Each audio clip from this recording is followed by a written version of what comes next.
you went to that thing fest. It's because it's 90% ice.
Is there anything? You can put them in the box.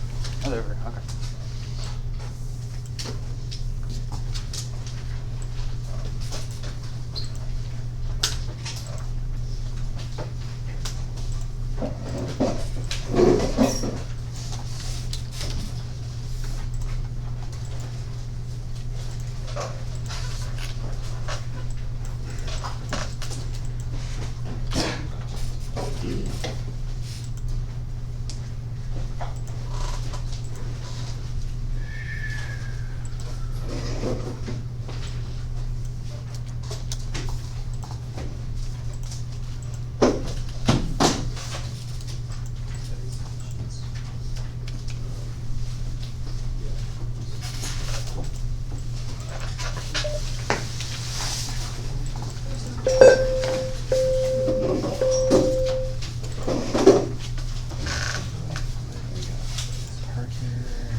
All right, good morning.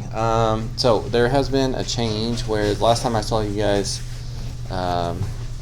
I had told you that we would have a section 1.1 quiz today, and I guess that's one of the downsides of only seeing you 2 times in a week and there being such a big break here. I didn't see you again to tell you that that had changed. So we are actually going to look at solving some quadratics today, and so the section 1.1 stuff will be on a later quiz.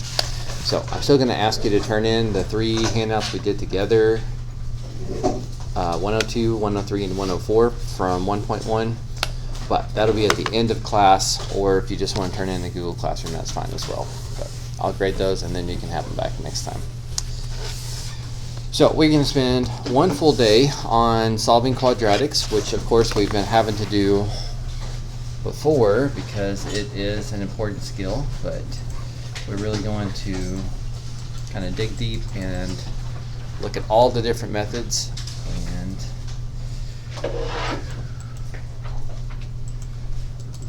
have some fairly challenging questions at the end. But on page 1, we're going to talk about the 4 different ways that you can solve a quadratic. And now to say solve, that implies that you're trying to figure out where it equals 0, which of course how we normally set these things up. So really just want to know where these equal 0. Now this first method is the very unique situation where you have some x squareds but not x's. A lot of times you have x squareds and x's. But if you only have x squareds, you can just undo the arithmetic. You can undo minus with an add, undo minus with an add, undo times with the divide, undo times with the divide. And then if this is the case and you only had x squareds, not x's, at some points you will have x squared equals some number. So you should take the square root of both sides.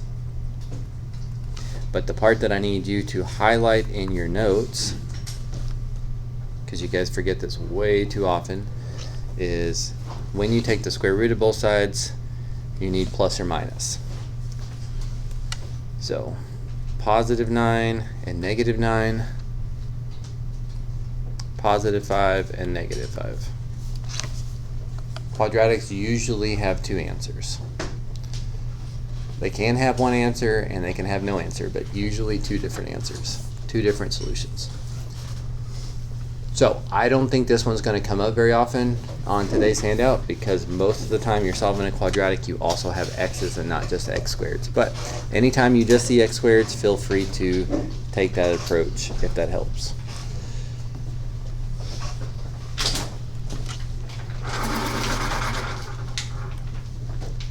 Okay, I'm going to put a star by the second method because this is one that almost always applies. And this is the solving by factoring. So, of course, as its name implies, you need to factor either with guess and check or with product sum or with any of the other 20 different ways that you can factor. But the most important thing for you to do if you are doing any type of factoring, honestly, if you know that you often make factoring mistakes, you need to FOIL your stuff back together and make sure that it goes back to this. Multiply this mess together and make sure it goes back to this. I've got just nobody in here but a couple more people to take the last test, and if I had to narrow down one single most common mistake on the last test, it was factoring. There was a question that a lot of you guys factored to solve, and most people still factored it correctly, but I would still say it was the biggest mistake on the whole test. Okay, set this equal to 0 and solve, set this equal to 0 and solve, we got our 2 solutions. Set this equal to 0 and solve, set this equal to 0 and solve, we get our 2 solutions. Factoring is one of the more popular ones because it is quicker. And if you don't want to be good at factoring, solving by factoring, then you are going to have to do a whole lot more quadratic formula in your life. Factoring is a very convenient way to do that, to avoid that. Okay, and even though we are not going to use this much today, it is good for you to make this connection because sometimes this can help you check your work, and sometimes it can make it where you can work questions out pretty quickly, like on the ACT. But graphing, so if we were to graph that equation, it looks like it goes through -5 and 4.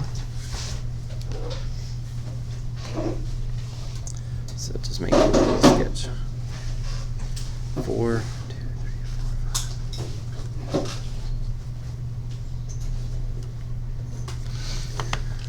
Okay, and if solving means where this equals 0, it's like you're asked where y is equal to 0.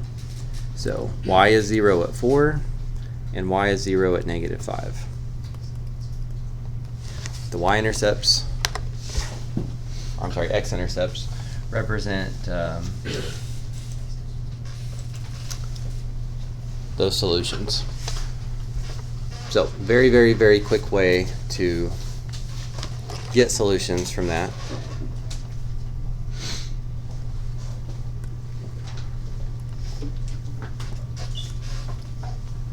But of course, it relies on you having a calculator and you remembering what you're looking for visually. So one more. The other one is going to look like this. So it crosses at 4 and 7.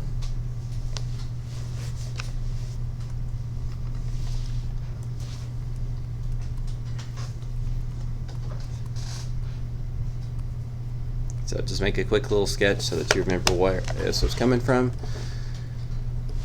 We're trying to figure out where this equals 0. We're trying to figure out where y equals 0, which is at the x-intercepts, 4 and 7.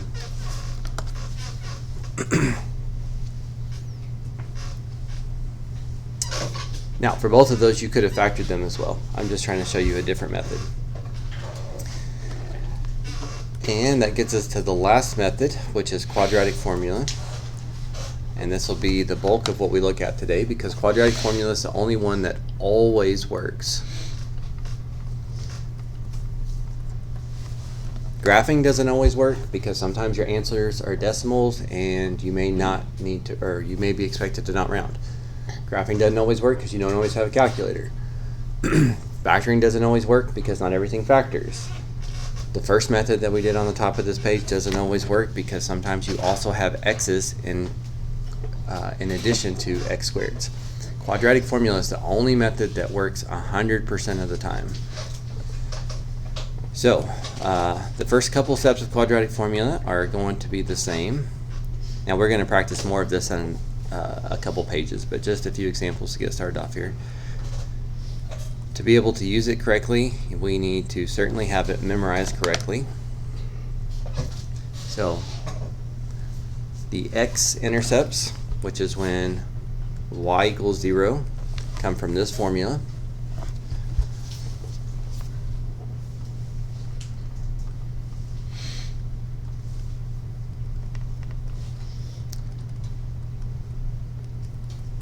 Assuming that you've got it all on one side set equal to 0, like we're supposed to do for quadratics. A is the coefficient of x squared, so that just means the number being multiplied by x squared. B is the coefficient of x, and C is the constant. And if it's -7, the constant is a -7. So step 1, memorize quadratic formula. Step 2, you need to know how to extract A, B, and C. Make sure everything's on one side before you do that. And then step 3 is even consistent. Just plug these numbers in as the formula says.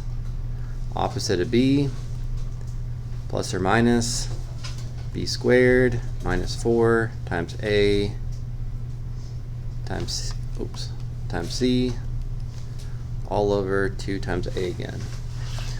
Or plug in these numbers. Different numbers, but it doesn't make the first step any harder.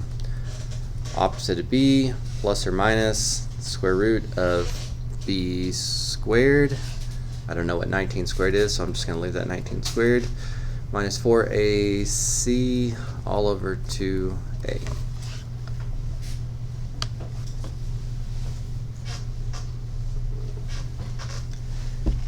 Now, depending on the numbers here, you might have a calculator, you might not. But down here, we could certainly do 2 times 4 with no issue. Over here, 2 times 6, doing some of the easy arithmetic. But I'd say 95% of the mistakes that happen with quadratic formula are in this. This is called the determinant. The stuff under the square root is the determinant. So sometimes the numbers are reasonable enough to do in our head, but you do need to slow down and do those carefully. I'm just going to throw these in the calculator for us.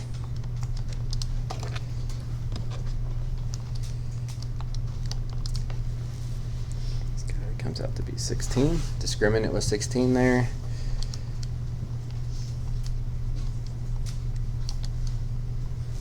And 529 there.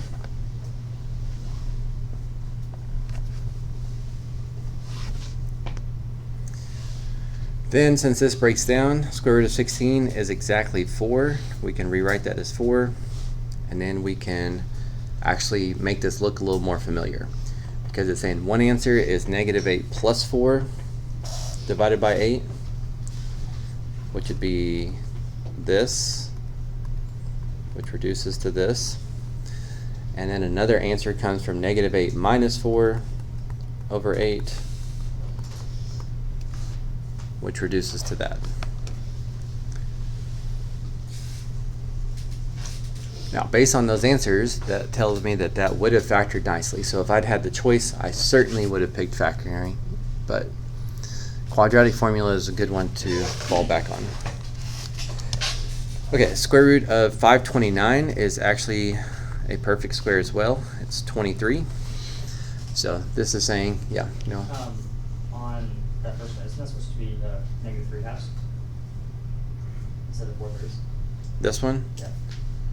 Let's see, if I divide this by 4, that would be a 3.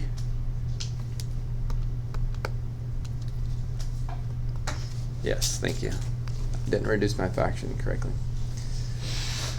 Okay, so this comes out to be exactly 23, but understand that one answer comes from negative 19 plus 23 over 12 plus u, which reduces nicely. And another answer comes from negative 19 minus 23 over 12, negative 7.5.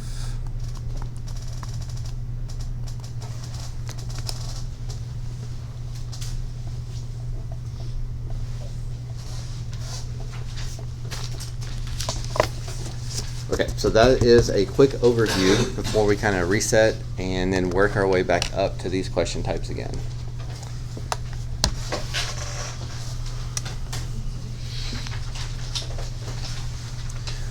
Okay, so one thing you should notice is that within the square root, the stuff under the square root called the determinant needs to be simplified. Now, square root of 16 was small enough I could do that in my head, so I just did that with 4. This I knew was a perfect square, and I just cheated and went to my calculator. But not everything is a perfect square like these two were. And we still need to be able to deal with that with the quadratic formula. So, kind of really breaking down how to simplify a radical and why it works that way. So, like I would expect you guys to all be able to do this top row, no problem. Square root of 25 is 5. Square root of 16 is 4. Square root of 100 is 10. Square root of 49 is 7. But if we stop for a second and think about why that works, 55 is like 5 times 5. I'm sorry, 25 is 5 times 5. So because you have two 5s and this is a square root, those two 5s group up and come outside of the radical, and then there's just nothing left underneath it, so we don't write it anymore. You can think of this as the square root of 4 times 4. If you've got two 4s, they come out as 1 4. Square root of 10 times 10, two 10s group up and come outside of the radical. 7 times 7, two 7s group up and one of them comes outside of the radical. So when we get to something like 125, we still need to be able to reduce this, and I don't mean just type it in the calculator and get a decimal. I mean, we need to change this and make it look simplified. So there's two ways you can do this. I'm going to show you the way that I like the best, and then I'll refer to another way that you may have learned in Algebra 2 that will still be fine for these. But the way that I like is a factor tree. If you can think of any two numbers that multiply to 125, that's how you start. Anything that's prime, like 5, you leave alone, but anything that's not prime, like 25, you have to break down again, and you think of any two numbers that multiply to 25. And then what I have in red here is referred to as the prime factorization. So the square root of 125 is the same thing as the square root of 5 times 5 times 5. That's what the prime factorization tells us. Now when we say square roots, I don't know if you guys, did y'all do like cube roots and fourth roots in Algebra 2? Yes? Okay. So square root implies that there's a 2 here that we don't write, and that means you need two of the same thing to group up and come out front. So these two 5 gets to group up to come out front, and then there's this 1 5 that had no one to group up with, so he got left behind. Multiply everything that's outside together and make that your outside part of your answer. Multiply everything that's left under the radical together, and that becomes that part of your answer. Okay, so let me go ahead and continue with this, and then I'll remind you of the way that you may have seen it in the past. So 27 is like 3 times 9. 3 is prime, but 9 is not. 9 we could do 3 times 3. And now that everything here is prime, this is prime factorization. So instead of thinking of the square root of 27, instead of thinking of it as the square root of 27, think of it as the square root of 3 times 3 times 3. You need two 3's, two of the same things to group up because it's square root. And then if there's something that doesn't have anything to group up with, it gets left behind.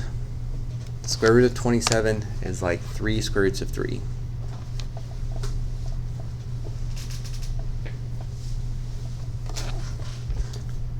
Okay, let's do 2 more of these, and then I will ask you to try the next row and see how it goes.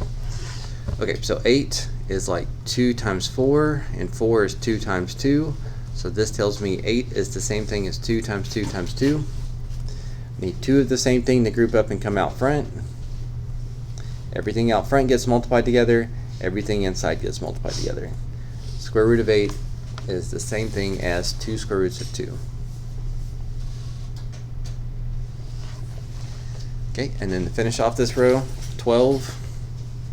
Actually, with this one, I'll show you the other way that you guys may have learned it. The reason why I like this way better, the prime factorization way, is because when someday you have to do cube roots or fourth roots or fifth roots even, a cube root just means you need 3 of the same thing to bring one out. A fourth root means you need 4 of the same things to bring one out. Fifth root means you need 5 of the same things to bring one of them out. And prime factorization shows you how many of each thing you have, and that makes that easier. But another thing that you guys may have learned, and I have no issues with using it in here, just know the limitation of it, is that you might break this up into like the square root of something times the square root of something. You can think of the biggest perfect square that goes into that, square root of 4. So you can think of the square root of 12 as the square root of 4 times the square root of 3. And the reason why you might do that is because this you can do in your head, and this you can hopefully see doesn't break down. It's just a different way to do it. With really big numbers though, it's sometimes hard to know what the biggest perfect square is going to be. So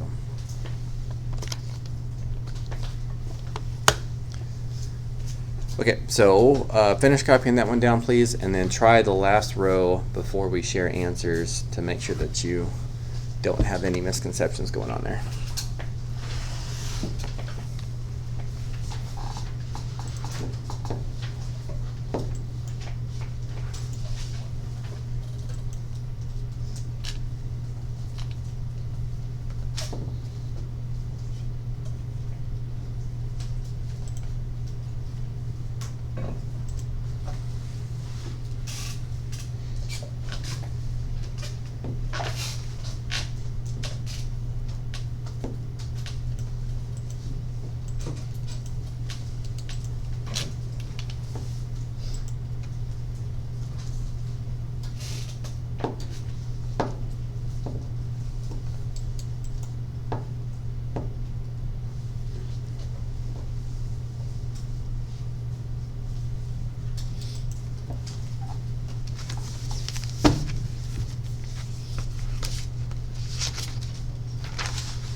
Okay, well, let's compare answers here.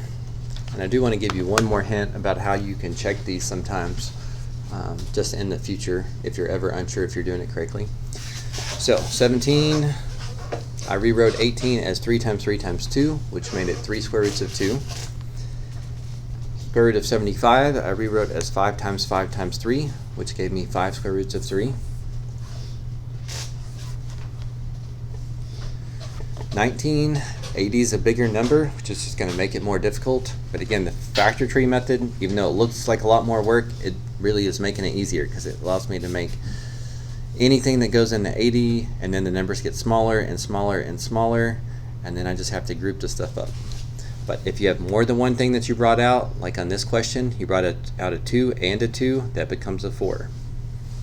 If more than one thing's out front, it gets multiplied in the end. If more than one thing is left behind, it gets multiplied in the end. So question 20, you could only bring out a 2, and then a 3 and a 7 was left behind. So leave that as 21. So just for you, so you guys know, one good way to kind of check this, the only thing it doesn't do is confirm that it's fully simplified. But if you are not sure that this is equal to this, if you're not confident in your work, then what you can do is you can do like ask your calculator what is it as a decimal, and then what did I get? 2 square root of 21.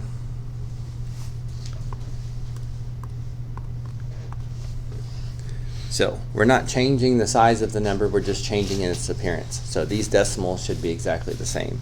If, I don't know, for some reason I thought it was 3 square root of 21, you can tell by comparing the decimals that you've changed the size. So again, it could be that you didn't simplify it all the way, but it does tell you if it's at least equivalent.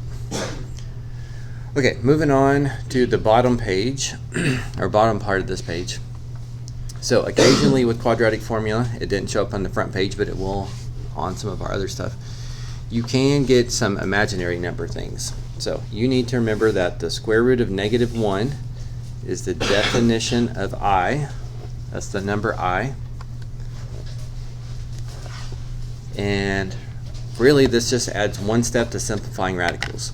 If the square root of 4 is 2, then the square root of -4 would be 2i. The negative always comes out as an I, and then simplify the radical the same way. The negative always comes out as an I, simplify the radical the same way. So all of those are ones I just know, so I don't have to do the factor tree thing for those. But let's look at one more set, and then I will save the last for you to come back and do later on. Okay, so 216 is a pretty big number, but it's even, or it's, yeah, it's an even number, so I know 2 is going to go into it evenly. So that would be like 108, which is like 2 times 54, which is like 2 times 27, which is like 3 times 9, which is like 3 times 3. So the first thing you need to do before you forget is bring the negative out as an I, and then that part's done. And then it's no different than what we did before. Prime factorization.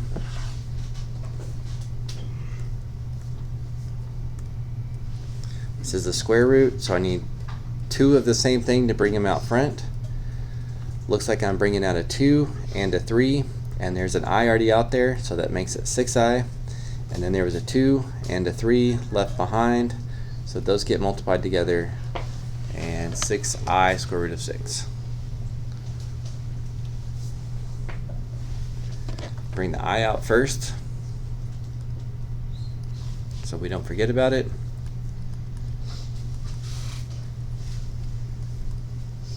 Simplify your radical in any way that works for you, and then just make sure you have that I in your answer.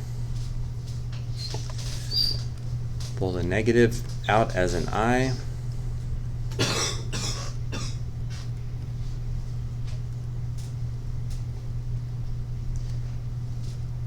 I almost cheated there. I almost did 2 times 6 times 6, which is not really prime factorization, but it still works because you end up with 2 6s, so you can bring them out. But I'll just do it the long way. Prime factorization, I've got 2 2s and 2 3s. So bring out a 2, bring out a 3, multiply by the I that was already there. You get 6i, and there's only a 2 left behind. Now, unlike above, when I showed you that you could check these with your calculator can't do these, by the way. If you ask your calculator the square root of anything negative, it's going to say error, non-real answer. It knows that it's supposed to be imaginary, and it's not been programmed to tell you the answer with I.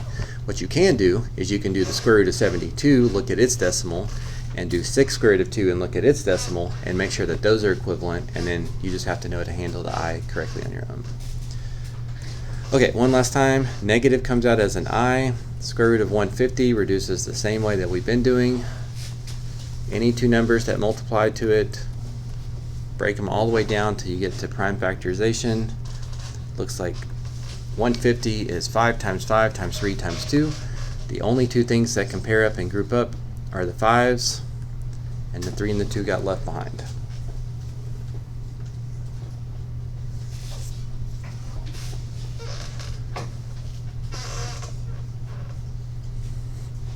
But again, if you see this better as the square root of 25 times the square root of 6, and then you simplify the square root of 25 as 5, and the square root of 6 doesn't simplify, if that's easier for you, then that's fine too. Okay, any questions about the simplifying radicals before we jump ahead? I know I'm leaving 4 for you to do and come back to, but I think it'll be more beneficial if you make your brain think about it again later. Okay, so kind of resetting with the quadratic formula here. We did a couple example problems on the front page just to remind ourselves what it is. But on any quadratic formula question, you first have to have it memorized. It's never going to change.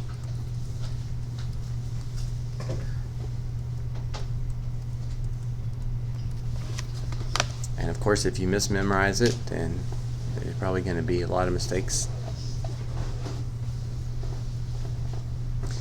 Second step is to make sure everything is in standard form. That just means everything on one side set equal to 0 so that you can solve for a, b, and c.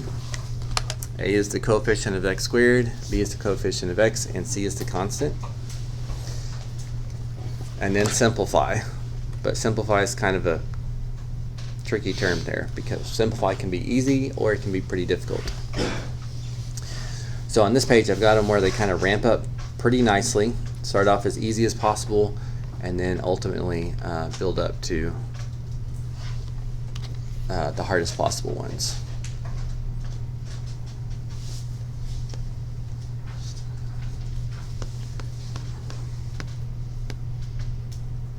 And just to be clear, this would not be my preferred method on these, especially the one like this. I could do this in about 20 seconds with factoring. But so assuming we're practicing quadratic formula here, it looks like my a is 1, coefficient of x squared. B is negative 10, it's the coefficient of x, and c is the constant. So plugging these things into the quadratic formula, it says opposite of b plus or minus b squared. I know what negative 10 squared is, so I just change that. Minus 4 times a times c all over 2 times a.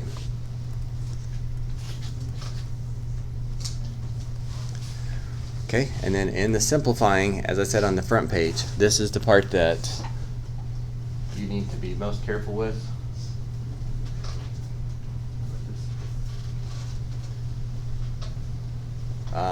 Because, well, first off, you need to try not to just grab your calculator. Some of them may be crazy enough that you do need to, but this one is really just like 100 plus, negative times negative becomes plus, 4 times 1 times 11, which is 44. 100 plus 44 is 144. Now, this discriminant tells you a whole lot of stuff about what's going on. If this number was something else, we might have to simplify our radicals like we did on the last page. Luckily, 144 is a perfect square of 12. So one answer comes from 10 plus 12 over 2, 22 divided in half. And another answer comes from 10 minus 12, which would be negative 2 divided in half, which would be negative 1. But the highlighted part is where most of the mistakes happen, so be careful with your arithmetic in there, especially if it's negative times a negative. It became an add.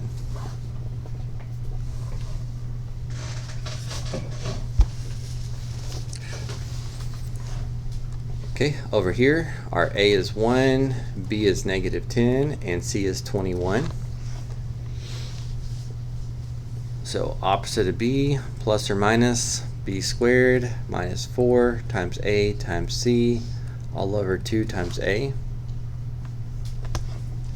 And then you get to the third step, which is simplify, which is where it just depends on the numbers on how much work this is going to be.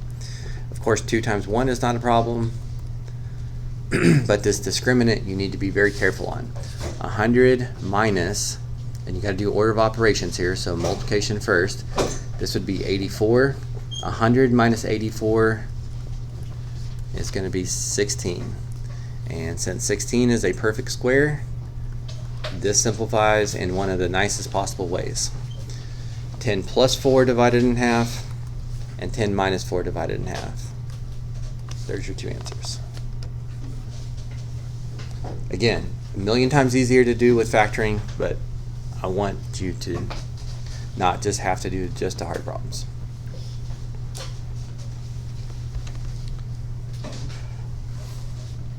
Okay, so now we are going to step up the difficulty a little bit in the next two.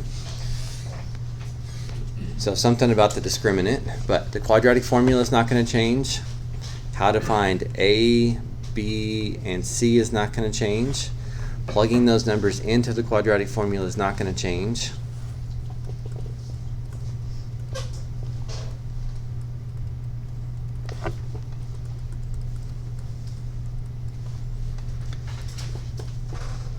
Being extra careful with the determinant, still a good idea. Let's see, this would be 20 times 5 would be 100. 1 minus 100 would be negative 99. Now, the only thing that makes this a little bit harder than the last two questions we did is negative 199 is not a perfect square. So you might need to do a factor tree to see that the square root of 99 becomes 3 square roots of 11. And because it was negative, there should also be an I. So one solution to this is negative 1 plus 3i square root of 11 over 10, and the other is negative 1 minus 3i square root of 11 over 10. Now, one of the methods we talked about on the front page was graphing. By the way, this graphing with the calculator is not going to help you at all. Imaginary numbers do not show up on the x-axis. If you graph this equation, he does not touch the x-axis because the zeros are imaginary. So that's the only thing that could make that a little bit harder for this step. So one more like that.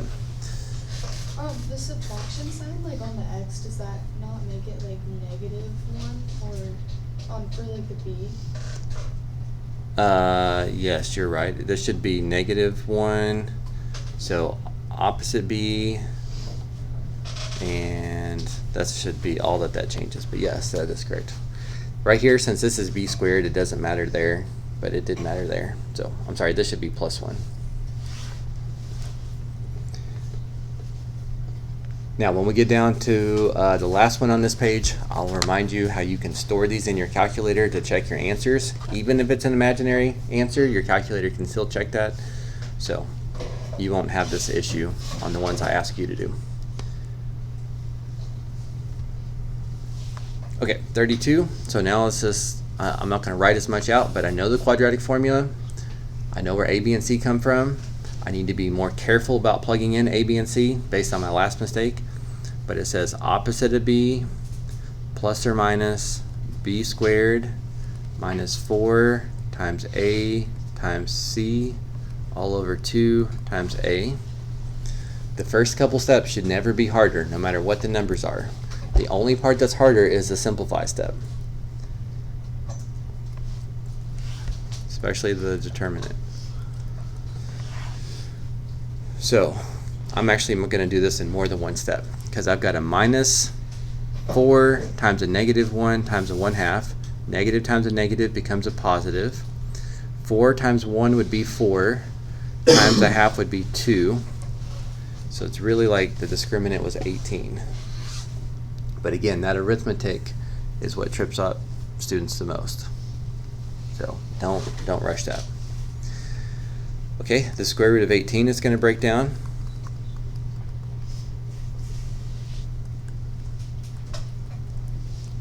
Into 3 square roots of 2. And that's kind of a messy looking answer, but that does not simplify. 2 goes into 4, but 2 doesn't go into 3. So if it doesn't go into both, you can't divide those out.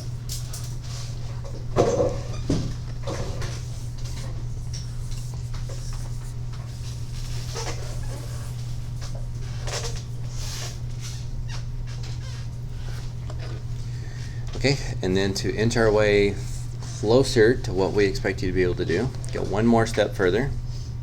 So this is the last, yep, this is as far as we'll take it. So we'll do a couple of these. Let's do 2 more together, and then I'll have you do 2 of these as guided practice that we'll still go over. So, and this one, if I did opposite of b plus or minus square root of b squared minus 4ac over 2a, should look like that. Again, you may not want to go straight to that right away. You might want to say a equals, b equals, c equals, quadratic formula equals. Like, you don't have to go straight to this. It's a little bit easier for me because I've done thousands of these. But arithmetic's pretty easy except for the discriminant.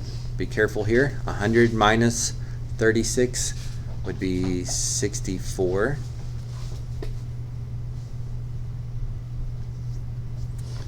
And square root of 64 is 8.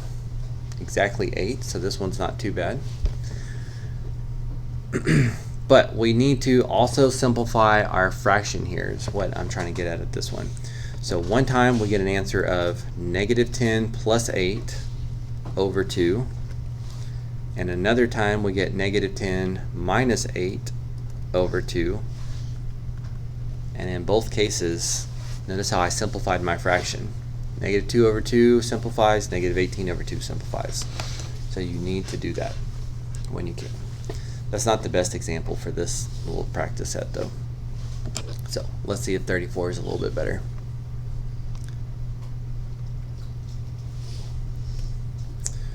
So opposite of b plus or minus b squared minus 4ac all over 2a. The discriminant would be 16 minus 8, which would be 8. Okay, this is a good one, because this is where sometimes you need to go one step further than we have on any other question today. So, square root of 8 breaks down. It's not a perfect square, but it still breaks down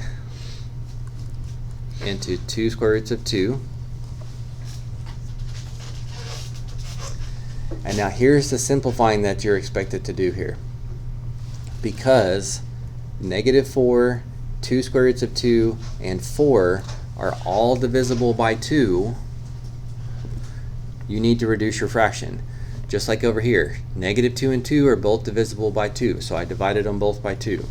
-18 and 2 are both divisible by 2, so I divided them both by 2 and got -9. Over here, if all of these are divisible by 2,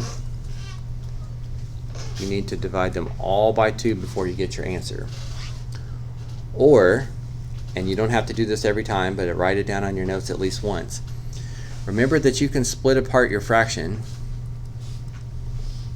You can split apart numerators, not denominators. So if you want to do that, you can see like this breaks down, and this breaks down, and then I guess if you really want to split this up, put this over this, you get -1. Put this over this, you get square root of 2 over 2. You can see that it's the same thing. But if every one of the terms is divisible by something, you really need to divide them all by that to simplify it. On the ACT, they're not going to make the answer look like this. They're going to simplify their fraction. They're going to make it look like that. And you need to make sure that you can make that connection. Okay, so if you would, try these last two. I'm going to work them out on the board at the same time, but I won't verbalize it so that I don't distract you. And then you can look up and compare. And I'll give you a chance to ask questions.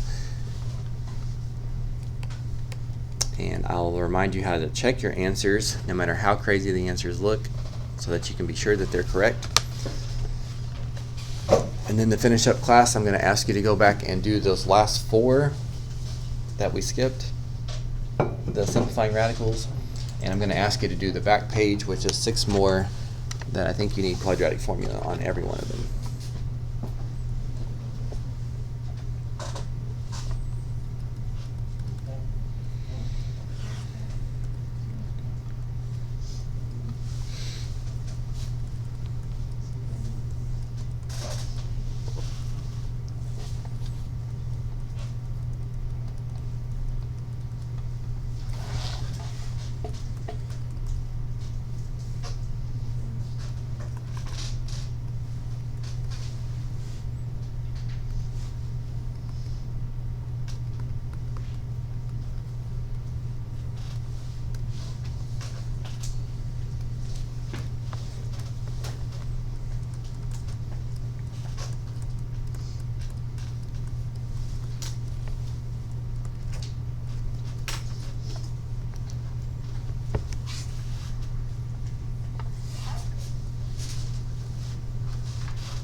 And I'll give you another 4 or 5 minutes to try those and start comparing.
kind of confused how you simplify this.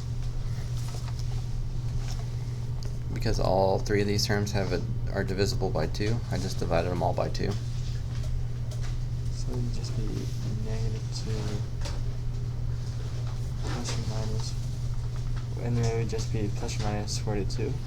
Yeah, that was 1 square root of 2. Okay. It's like, it's kind of a weird way to write it, but both of these have a 2.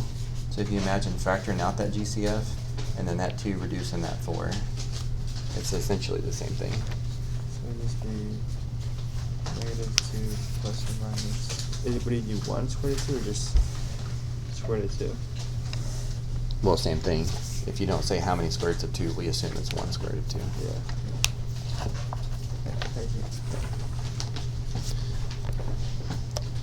Okay, let me give the quick explanation of my answer. So I've plugged in A, B, and C into quadratic formula for each one. In question 35, it looked like the discriminant was -24.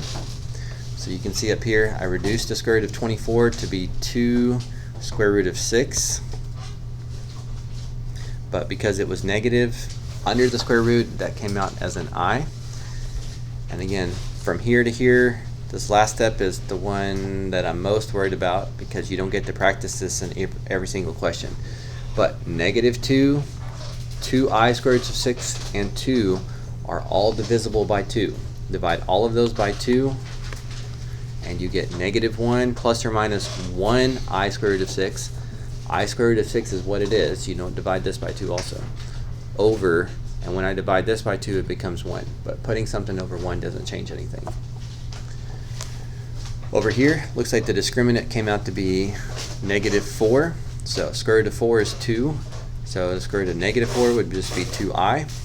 And then same thing, 6, 2i, and 10 are all divisible by 2. So I divided this by 2, this by 2, and this by 2. It's exactly the same thing you do when you simplify a radical. It just looks a little more complicated. Okay, the last thing I want to point out to you before I let you move on and try not to have much homework, if any homework, is all of these you can and should check your answers to.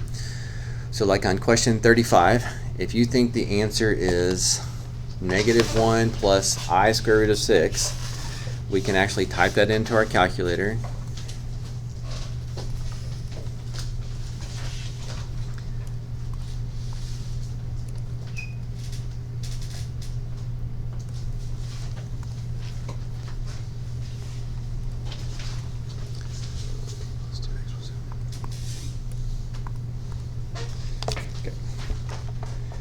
Now, and store it.